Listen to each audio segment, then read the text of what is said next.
यहाँ खुला भंसार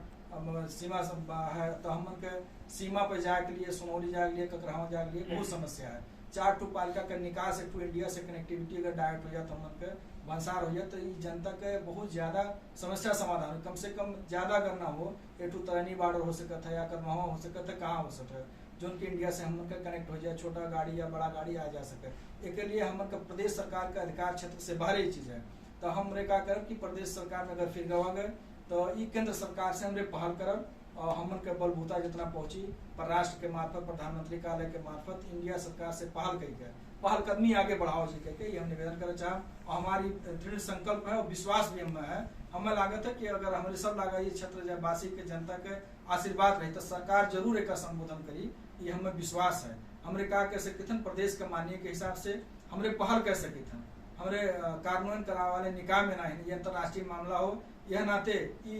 चुनाव के समय में कह दे कि हम खुला दे, ये झूठा हो, तो ये हमरे क्षमता के बाहरी बात हो, लेकिन एक लिए हमरे प्रयास कर सके थे, आम नागरिक भी प्रयास कर सकता है,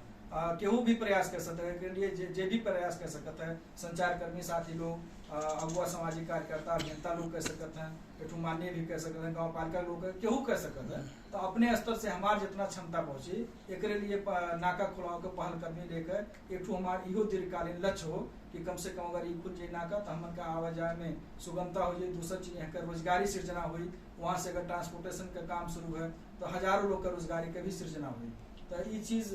ये सारा चीज है। एक अलावा बहुत सारा काम हमन के धार्मिक संपदा जोगाव का बात है, उनका संरक्षण का बात है,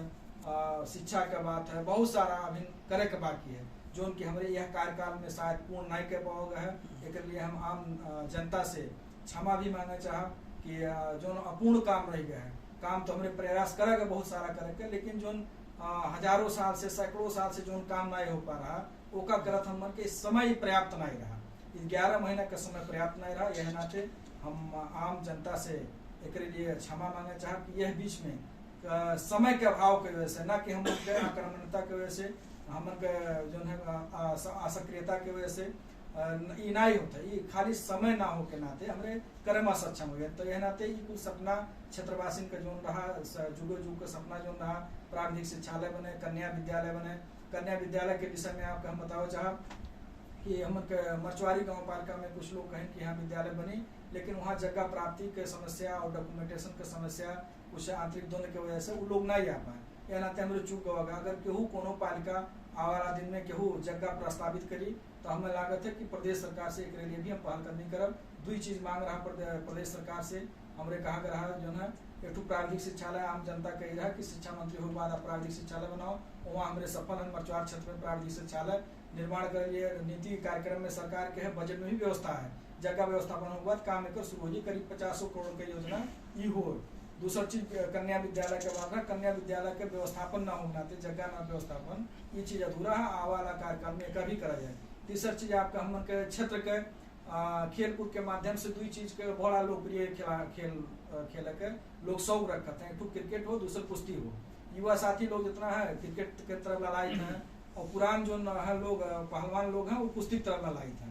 और स्वास्थ्य के दृष्टिकोण से हमन के कोरोना काल में देखा जाए, कोरोना काल शुरुआत हुआ है तो स्वास्थ्य में समय देख चाहिए कहीं लोगों के जागरूकता है, ओकरे लिए व्यायामशाला के निर्माण करे के लिए जो है कोटही माई गाँव पालिका में व्यायामशाला निर्माण करे के लिए, लड़कन के जिम हाउस रखे के लिए और कुश्ती प्रशिक्षण केंद्र के लिए बजट विनियोजन हो चुका है। जमीन के अभाव की वजह से काम आगे नहीं बढ़त है, तो हम निवेदन करे चाहे आप लोग के माध्यम से कि पालिका के लोग जल्दी से जल्दी उसका जमीन उपलब्ध करावें और वहाँ भी शिलान्यास उद्घाटन नहीं शिलान्यास अभी हो, कहा से शिलान्यास अभी हो तब 1-2 साल में काम जाके फिर जाके उद्घाटन हुई। तो ये आप लोग के माध्यम से हम कहे चाहब आम नागरिक जनता के भी कि हमन के काम करे के दौरान अगर कोनो गलती भी हुई तो का आप लोग क्षमा करके सुझाव सलाह देवा जी। आगामी दिन में आने वाला दिन में भी हमारे अधिकतम क्षेत्र के विकास के लिए पूर्ण प्रयास रहा, संघर्ष रहा, इतना हम कहे चाहिए।